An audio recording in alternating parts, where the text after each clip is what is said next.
अब जो खबर हम आपको दिखा रहे हैं वो वाकई में शॉकिंग है। बलून से वायरस अटैक। वो बलून जो है वो आपके रेफरेंस के लिए, लेकिन जो बलून उड़ रहा है वो कुछ इस तरीके से, ये देखिए, इसमें सोलर पैनल लगे हुए हैं। 3 बसेस के बराबर ये बलून है। अब बड़ी खबर मैं आपको दिखा रहा हूं। अमेरिका में दिखे जासूसी बलून पर बड़ी खबर, ब्रेक करें। बलून से हो सकता है परमाणु हमला, यूएस डिफेंस एक्सपर्ट्स ने कहा।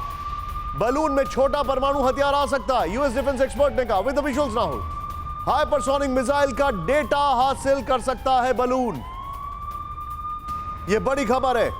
सीधे आइए फ्लोर ग्राफिक्स पर, यह बड़ी खबर मैं आपको दिखा रहा हूं। अमेरिकी आसमान, बलून या न्यूक्लियर बम, यह बड़ी खबर मैं आपको दिखा रहा हूं। यहां पर यह सीधे देखिए, राहुल पीछे अगर संभव हो तो स्काई कर दीजिए। यह देखिए जो मैं आपको फैक्ट दिखा रहा हूं। अब यूएस डिफेंस एक्सपर्ट्स का बलून से न्यूक्लियर अटैक करने का दावा है। बलून में छोटा परमाणु हथियार आ सकता है, यूएस डिफेंस एक्सपर्ट ने कहा है। न्यूक्लियर वेपन के लिए बलून के निचले हिस्से में पर्याप्त स्पेस है। बलून के निचले हिस्से में रखे जा सकते हैं छोटे परमाणु हथियार। रिमोट से कहीं भी और कभी भी गिराए जा सकते हैं परमाणु बम। वर्ल्ड वॉर 2 में ऐसे बलून का इस्तेमाल हो चुका है। बलून में मौजूद जासूसी उपकरण हाइपरसोनिक मिसाइल को डिटेक्ट कर सकता है। बलून में लगा जासूसी उपकरण मिसाइल का डेटा जुटा सकता है। चीनी बलून यूएस मिसाइल प्रोग्राम में भी सेंध लगा सकता है। यूएस डिफेंस एक्सपर्ट कर रहे हैं। सीधे मैं चलूंगा जनरल सिन्हा सर के पास। सिन्हा सर, ये कितना बड़ा ऐलान है? देखिए, जो ये बलून का अभी चल रहा है, जिसको वो लोग कहते हैं कि ये एयरशिप है जो कि ड्रिफ्ट होकर आया है। ये केवल नहीं कि ये मेलोडोना जो उनका इलाका है जहां पर 3 न्यूक्लियर फैसिलिटी हैं, वहां देखा गया है। अभी तो साउथ से भी आया है, जो साउथ अमेरिका की तरफ से भी आ रहा है। और ऐसा माना जाता है जो अर्जेंटीना में इनका मिलिट्री बेस है वहां से आया है। तो देखिए, ये जो आप कह रहे हैं 2-3 चीजें, बैलून का हमने बहुत देखा है नॉर्दर्न फ्रंट के ऊपर में। हमने ये सेम बैलून आपको जो टार का इलाके में काफ़ी घूमता रहता है। और इसके अलावा कारगिल वॉर में मैंने खुद देखा है जब ये हमारे हिंडनबर्ग के इलाके में इस तरह की बैलून्स आया करते थे।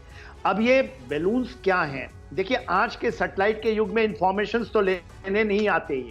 ये जो आप कह रहे हैं, इसमें बायोलॉजिकल वेपन हो सकता है, इसके अंदर में कुछ न्यूक्लियर की बात तो मैं नहीं कहूँगा अभी, मगर बहुत सारे ऐसे चीज़ें, इसलिए उसको शूट डाउन नहीं किया गया है। देखिए, ब्लिंकन साहब ने अपना चीन का दौरा रद्द कर दिया इसके ऊपर में, मगर आप ये देखिए वहाँ पर स्क्रम्बल हुए थे उनके जेट्स, मगर उनको और ये जो बाइडेन साहब इसको मारना चाहते थे, मगर पेंटागन ने उनको मना कर दिया है कि इसको आप शूट डाउन ना करें। और उसकी ये आशंका है कि यदि होता है, यदि ये बायोलॉजिकल कैरी कर रहे हैं या न्यूक्लियर कोई है, तो वहाँ की जनता के ऊपर में इसका असर पड़ेगा। तो जो आप चिंताएं जाहिर कर रहे हैं, इसके अलावा देखिए बैलून गया कहाँ से। ये बैलून का रास्ता ट्रेस हुआ है, ये चला है 2 साइड से चले हैं। 2 बैलून जो डिटेक्ट हुए हैं, एक अलास्का होते हुए, कनाडा होते हुए, जो उनकी न्यूक्लियर फैसिलिटी है, 3 बड़े न्यूक्लियर फैसिलिटी मोंटाना के ऊपर देखा गया है। दूसरा जो गया है वो पैसिफिक ओशन से, और इसी तरह एंटार्क्टिक में, आर्टिक की बात नहीं कर रहा हूं, अंटार्कटिक में भी उन्होंने एक अपना बेस बना लिया है। तो उससे होते हुए अर्जेंटीना और साउथ जो अमेरिका है, इससे ऊपर जा रहे हैं। तो ये बहुत बड़ी चीज डेवलपमेंट है।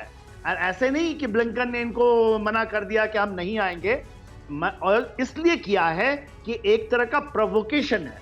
और आपको याद होगा, चाइना इसमें माहिर है। ब्लिंकन वहां जा रहे थे कि किस तरह से हम चीजों को देखें, किस तरह से कॉपरेशन की तरफ हम बढ़े।